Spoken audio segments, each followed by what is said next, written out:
एक ऐसा दौर था जब यीशु मसीह क्रूसीफाई हो गया था और उसके बाद फिर वो जी उठा था, और जी उठने के बाद वो अपने लोगों के बीच में 40 दिन तक रहा, फिर उठा लिया गया स्वर्ग। उसके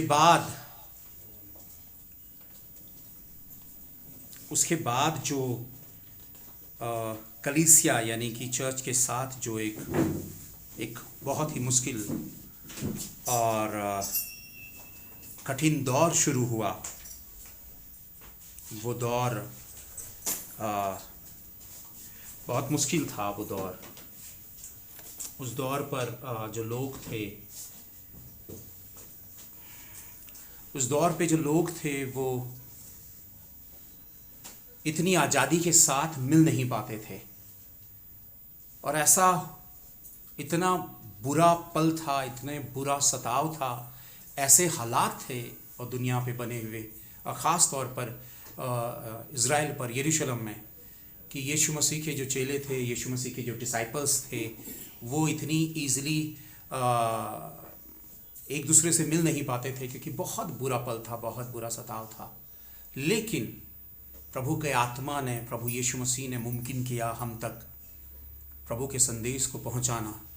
और मैं आप सबसे ये कहना चाहता हूं कि हम तक जो संदेश पहुंचा है, ना जाने कितने लोगों की जिंदगियां उसके साथ मुश्किलों में, और कितने लोगों की ज़िंदगियों की, मैं कहूँगा कि उनका सेक्रीफाइस, उनकी ज़िंदगियां तबाह हुई।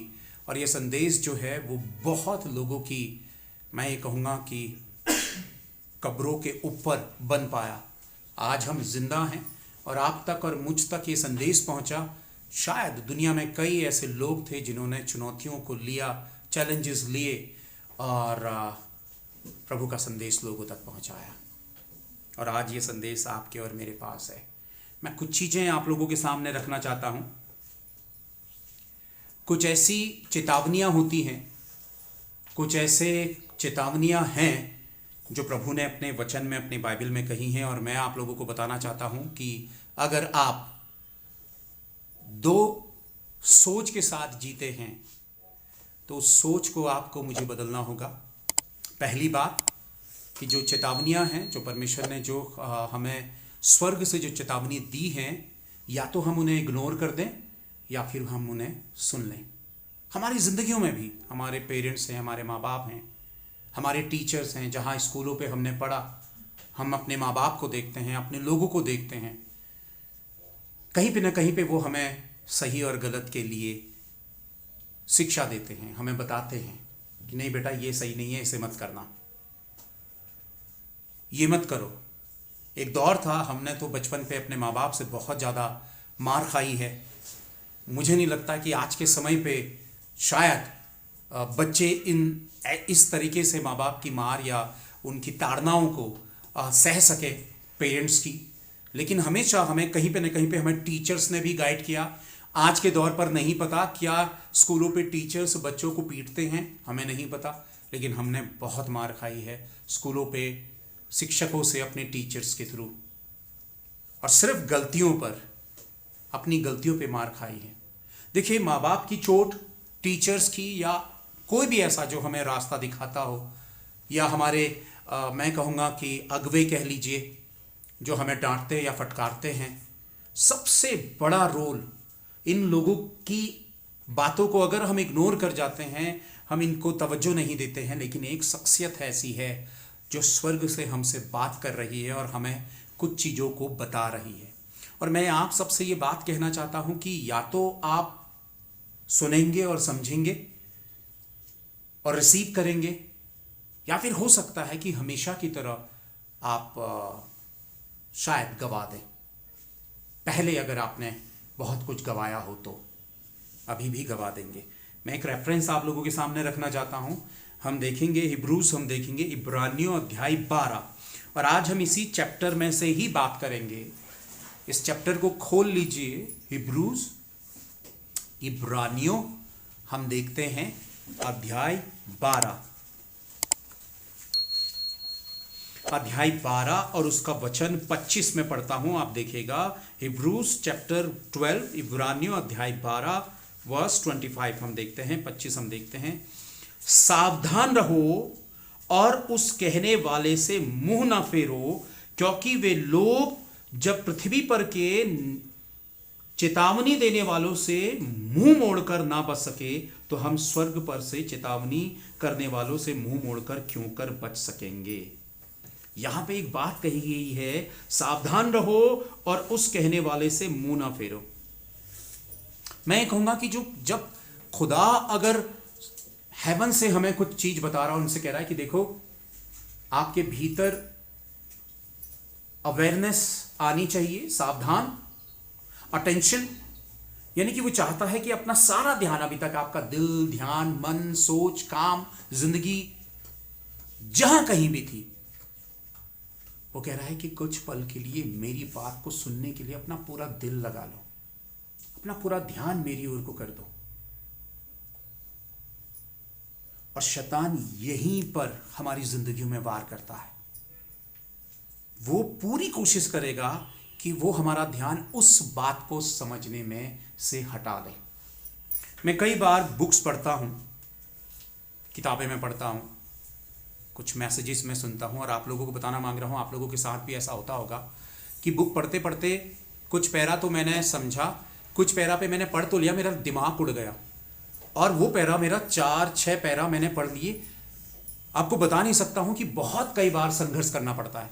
मैं फिर से वहीं से रिपीट करता हूं, फिर से रिपीट करता हूं, फिर 4 लाइन के बाद फिर से ध्यान निकल जाता है। कई बार हम संदेश सुनते हैं, मैसेजेस सुनते हैं, थोड़े पल के लिए हमारा ध्यान लगता है, फिर और ध्यान लगता है, उसके बाद फिर हमारा ध्यान उड़ जाता है, हम चूक जाते हैं।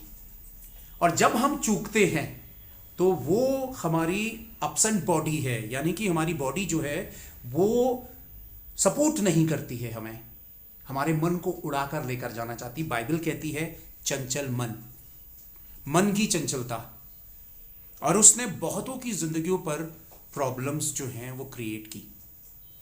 और मैं आप सबसे ये कहना चाहता हूं कि हमें उस चंचल मन को कंट्रोल पर करना होगा। जिस दिन आप प्रभु पर मन लगाने लगे, ये सोचने लगे कि प्रभु की बात मेरे लिए सबसे बड़ी बात है, ये चेतावनी हेवन की चेतावनी है, ये कोई मामूली चेतावनी नहीं है, आपकी जिंदगी की सबसे बड़ी चेतावनी है जो बाइबल दे रही है। और मैं ये समझता हूं कि ये जमीन की चेतावनी नहीं है, जहां पे वो कहता है कि मनुष्यों के द्वारा दी जाने वाली चेतावनियां, सुनिएगा, सावधान रहो और उस कहने वाले से मुंह ना फेरो, कहने वाले से मुंह ना फेरो। और अगर यहां पे परमेश्वर का आत्मा कह रहा है, जरिया हम हैं, तो वो कह रहा है कि मुंह ना फेरो, यानी कि मुंह ना मोड़ लो, सुनो, ये बात सुनो, सावधान रहो और उस कहने वाले से मुंह ना फेरो।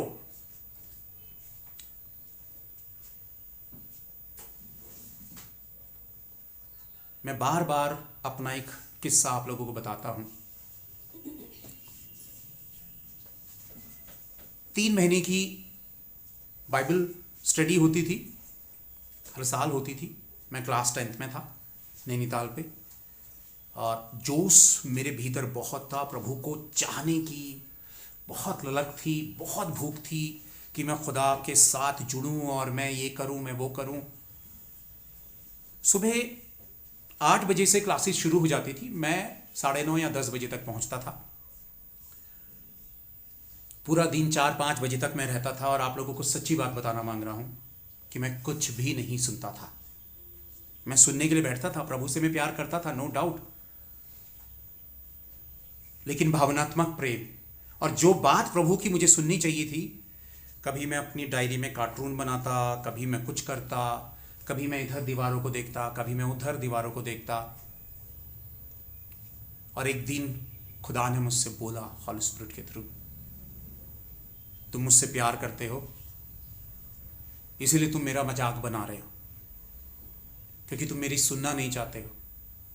बहुत सारी बातें ऐसी जो प्रभु ने मुझसे कही, मैं आपको बता नहीं सकता हूं, मैं कई रात सो नहीं पाया, और मैंने आंसू बहा बहा कर अपनी गुनाहों की माफ़ी मांगी। मैंने अपना चेहरा प्रभु के सामने छिपाया, अपने हाथों से ढका, क्योंकि मुझे हिम्मत नहीं थी कि मैं खुदा को फेस करूं, प्रेयर पर फेस करूं, प्रार्थना पे। एक शख्स मुझ जैसे गंदे घिनौने इंसान को चुनता है, अपने लहू से धोता है और मुझे ऐसा जगह मुहैया करा के देता है। वो लोग जो परमेश्वर के लोगों के लिए जगह तैयार करते, देखिए फिजिकली और स्पिरिचुअली दोनों चीजों की बात मैं कर रहा हूं। जब आपके आत्मा में जगह होगी तभी दुनियावी तरीके के डोर्स ओपन होते हैं, दरवाजे खुलते हैं। और आप और हम देख रहे हैं कि इस जगह पर हमारे लिए, आपके लिए एक सुविधा की गई है। आप आते हैं, सुविधाजनक जगहों पे बैठते हैं, ठीक है, आप दूरी तय करके आए हैं, लेकिन अब जब आप बैठ चुके हैं, अब आपका सबसे बड़ा मोटिव होना चाहिए कि जिस मैं मकसद से आया हूं उस मकसद को पूरा करूं, मैं सुनूं, मैं उस बात को सुनूं, मैं उसे इग्नोर ना करूं, क्योंकि मैं इसी के लिए तो इतनी दूरी तय करके आया हूं। और शैतान का काम क्या है कि आपका दिल, ध्यान भटकाना, आपको मसीह से अलग करना। और वो यही बात कहता है कि सावधान रहो, उस कहने वाले से मुंह ना फेरो, क्योंकि वे लोग जब पृथ्वी पर के चेतावनी देने वालों से मुंह मोड़कर ना बच सके, यानी कि जितने भी प्रॉफिट्स थे, भविष्यवक्ता थे जिन्होंने चेतावनी दी, देखो ये मत करो। कई बार मैं अपने बच्चों से ये कहता हूं कि देखो नहीं, तुम्हें ये नहीं करना है, मेरी बात मानो, मेरी बात सुनो, ये मत करो।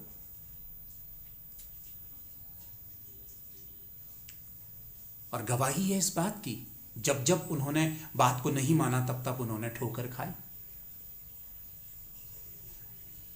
आप मेरी बात समझ रहे हैं? क्या आप सुनना चाहते हैं? क्या आपका दिल सुनने के लिए है? कई बार हम मसाले से भरी हुई चीजों को, अट्रैक्टिव चीजों को सुनने की चाह रखते हैं, पर जो हमें गाइड करे, जो हमें ओबीडिएंट बनाए, जो हमें आज्ञाकारी बनाए, जो हमारी जिंदगी में काम करे, उन बातों के लिए हम प्रिपेयर नहीं हो पाते, हम तैयार नहीं हो पाते। और यहां पे वो यही बात कह रहा है कि देखो मैं तुम्हें चेतावनी दे रहा हूं। जब जमीन की चेतावनियों से लोग नहीं बच पाए, परमेश्वर ने अपने लोगों से कहा कि यार तुम मेरी बातों को मानो, मैं ये चाहता हूं तुम ये करो। परमेश्वर के लोगों ने क्या किया? प्रभु का इनकार कर दिया, इग्नोर कर दिया। और हुआ क्या? लाशों की लाशें बिछ गई इस दुनिया में,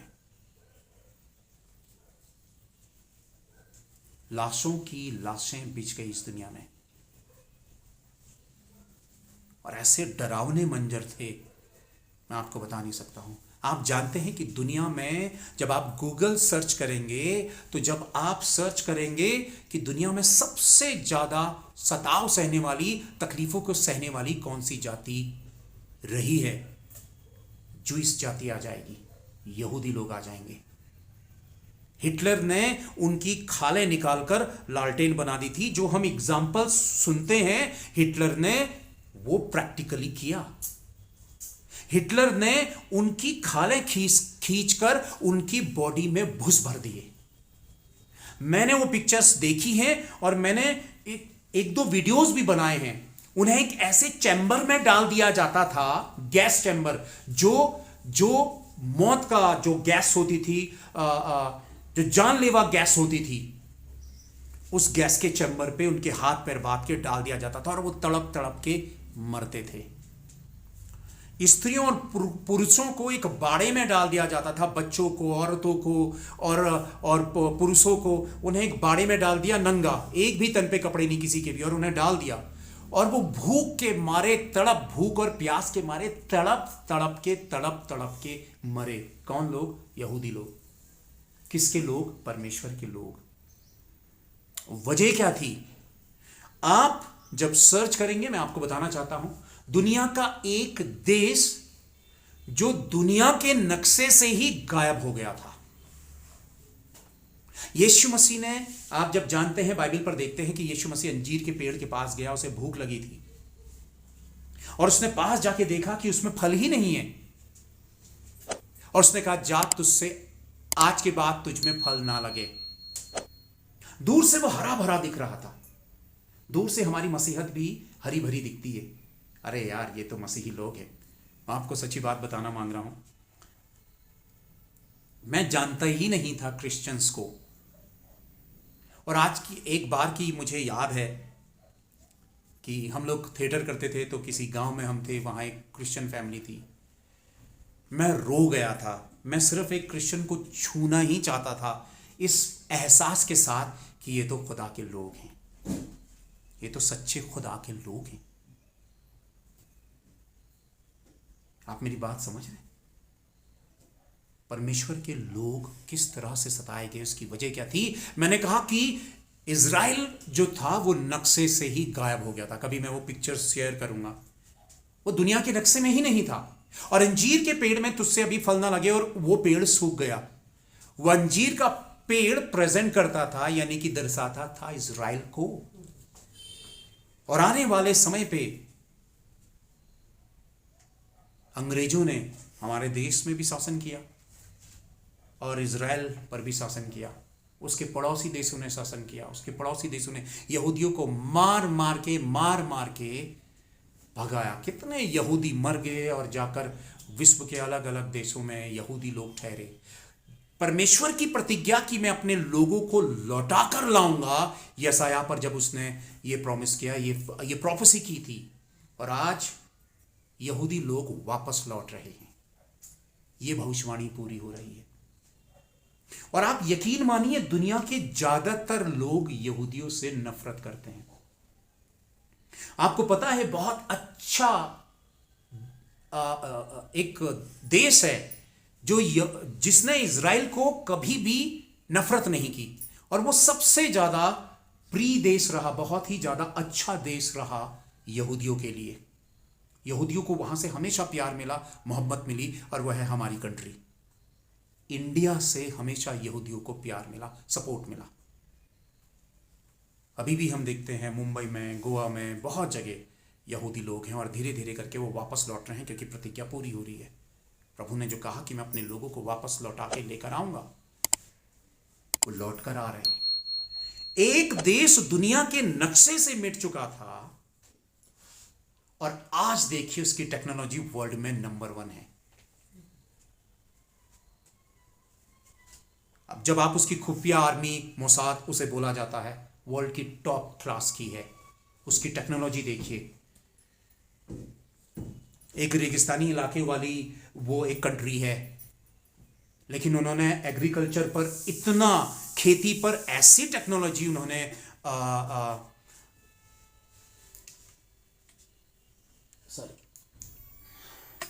टेक्नोलॉजी पर ऐसी उन्होंने मतलब टेक्नोलॉजी से अपनी खेती को उन्होंने निजात किया है कि वो पूरी दुनिया पर अपना ये अनाज और अपनी सब्जियां बेचता है। वो परमेश्वर का देश, क्योंकि जब उन्होंने पश्चाताप किया तो उनकी जिंदगियां बदलना शुरू हुई। आज आप और मैं हैं, दूर के ढोल सुहाने लगते हैं। ये बात समझिए, दूर के ढोल सुहाने यानी कि एक सेंसलेस वाली दुनिया। हाँ, यीशु मसीह है, उसके पास जाएंगे और अपने हिस्से का, अपने मतलब का रिजल्ट पाएंगे, और 9-2-11 हो जाएंगे। क्या परमेश्वर कभी बेवकूफ हो सकता है? लेकिन वो आपकी बेवकूफ़ी को, मेरी बेवकूफ़ी को मौके देता है कि तुम जो ये गलती कर रहे हो ना, मैं खुदा हूं, मैं तुम्हें मौके दे रहा हूं, मेरी बात को सुनो और समझो। मैं तुम्हें मौत के मुंह से बचाना चाहता हूं, मैं तुम्हें जिंदा रखना चाहता हूं, और तुम्हें अपना बनाए रखना चाहता हूं। पर क्या, कौन सी ऐसी वजह होगी कि हम उसकी उन बातों से जिंदा रह सकते हैं जो वो हमसे कह रहा है? उन बातों से सावधान रहो, और उस कहने वाले से मुंह ना फेरो, मुंह मत फेरिए, यानी कि अपना ध्यान लगाइए। क्योंकि वे लोग जब पृथ्वी पर की चेतावनी देने वालों से मुंह मोड़कर ना बच सके, तो हम स्वर्ग पर से चेतावनी करने वालों से मुंह मोड़कर क्यों कर बच सकेंगे? नहीं बच सकते, कोई चांस नहीं है। मैं एक विजन शेयर करना चाहता हूं, मैंने शेयर नहीं किया, मेरी आत्मा में विजन हमारे इस पहाड़ के लिए, और ख़ास तौर पर हमारे शहर के लिए, नैनीताल के लिए। मुझे एक ऐसा डरावनी चीज़ मैंने अपने शहर के लिए देखी है कि मैं आपको बता नहीं सकता हूँ। और हम सबको प्रार्थना की ज़रूरत है कि आने वाला समय इस दुनिया का वाकई बहुत डेंजरस है, लेकिन जिन्होंने बातों को सुना है, समझा है, परमेश्वर उनको सुरक्षा देने के लिए अपने हाथ बढ़ा देगा। और मैं ये चीज़ आप लोगों से कहना मांग रहा हूँ कि आने वाले दिनों पर, आने वाले समय पर हम वेट ना करें कि वो हालात बने और तब जाकर हम इधर उधर देखें। अच्छी बातें, सच्ची बातें ही जिंदगियों में बदलाव लेकर आती हैं और कोई बात नहीं। तो अगर परमेश्वर कहता है कि मेरी बातों को सुनो, तो उसकी बातें क्या हैं? उसकी बातें बाइबल पर हैं। क्या करो? अपने संबंध उसके साथ बनाना शुरू करो, अपने संबंध बेहतर करो, ढीठ मत बनो, लापरवाह मत बनो, क्योंकि जिन्होंने लापरवाही की उन्होंने हमेशा गवाया है और उन्होंने खोया है। मैंने अपनी लापरवाही से बहुत कुछ खोया। या तो आप प्रभु को कहते हुए प्रभु के बन जाइए, या फिर एक डुप्लीकेट जिंदगी हमेशा बिताइए जिसमें आपका कॉन्शियस, आपका इनसाइड, आपका भीतरी मन इस बात को जानता है कि आपका संबंध परमेश्वर के साथ ऊपरी तौर का है, उसमें जड़ें नहीं हैं। और जब जड़ें नहीं हैं तो उसमें फल हैं ही नहीं, उसमें फल ही नहीं है। तो ये जो चेतावनी है वो बिल्कुल भी नकारी नहीं जा सकती है, इग्नोर नहीं किया जा सकता, क्योंकि ये हेवन की चेतावनी है। और इस बात को सुनो और समझो कि आने वाले समय से बचो। बचने की एक वजह केवल परमेश्वर। हम नेक्स्ट देखते हैं। और अगर हमने ध्यान नहीं दिया तो शायद एक ऐसा वक्त, एक ऐसा दौर का हम सामना करेंगे जो सबसे ज़्यादा खतरनाक और सबसे ज़्यादा भयानक होगा। हम इसी का देखते हैं 12 का पहला 1 से लेकर 3 तक। अब देखिए, मैं आप लोगों को बताना चाहता हूं कि वचन पे मैं जाऊं उससे पहले मैं बताना चाहता हूं,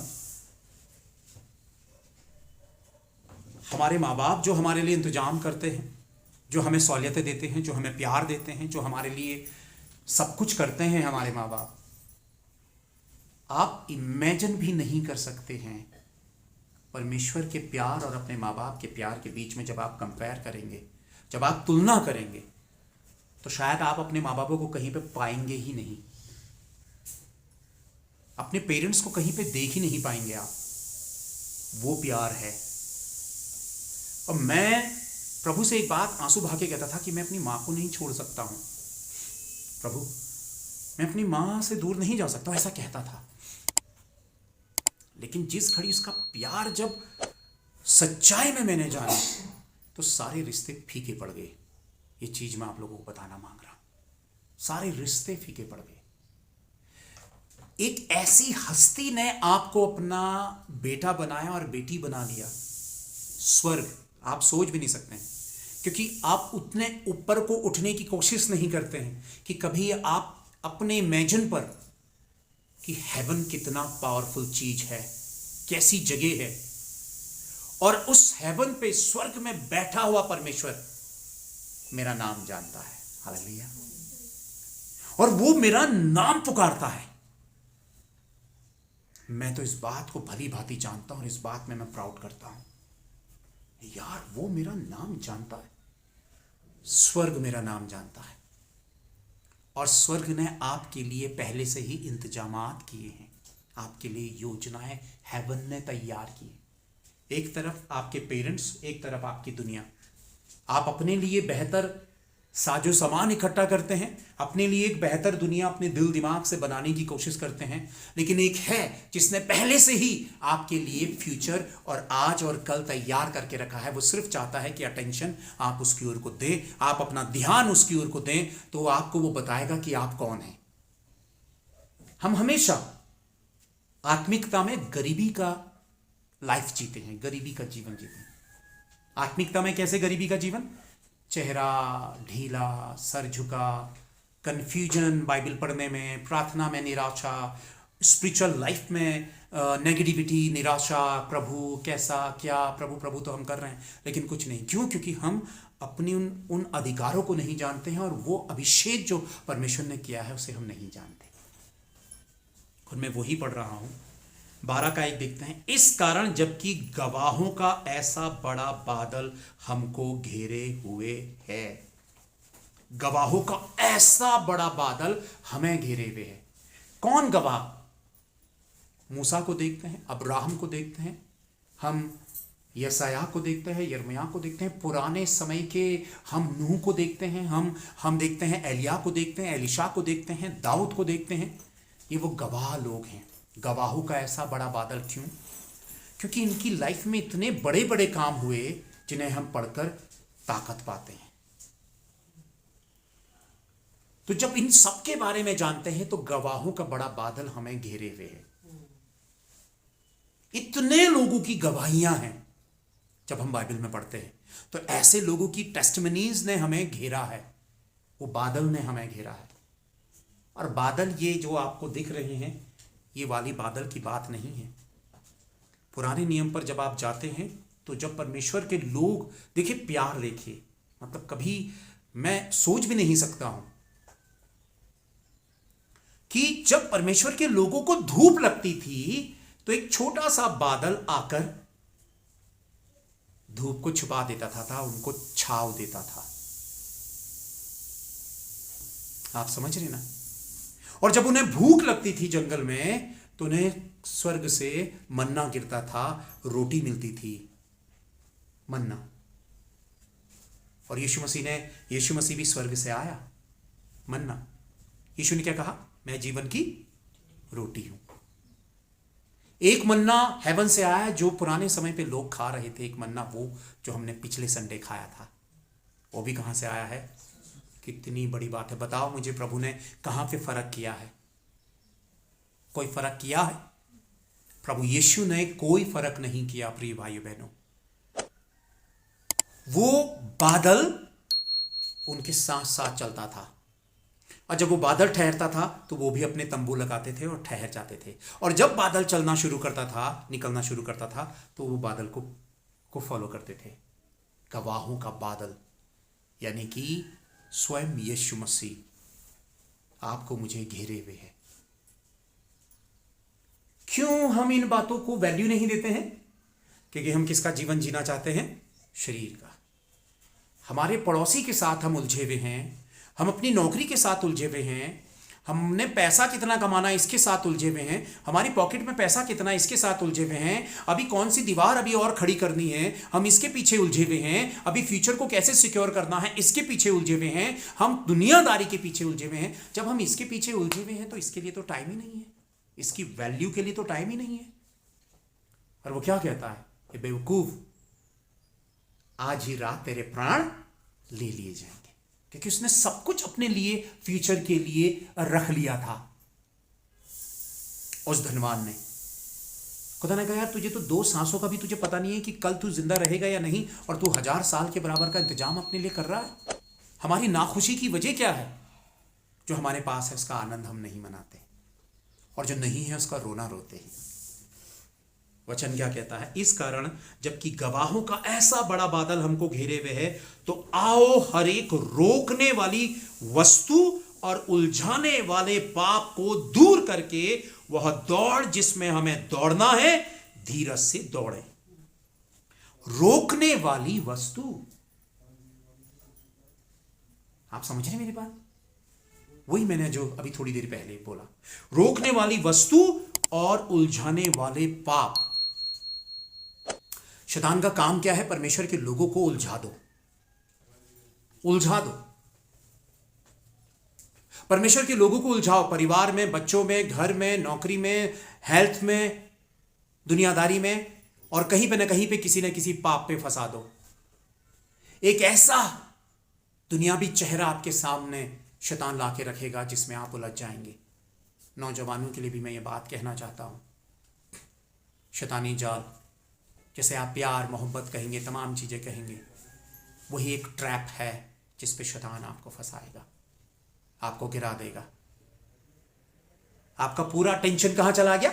दुनियावी चीजों में। बस शैतान अपने काम में कामयाब हो रहा है, क्योंकि जो आपको वो बनाना चाहता था, आपने वो रास्ता ही अलग कर लिया। आप किसी और दूसरे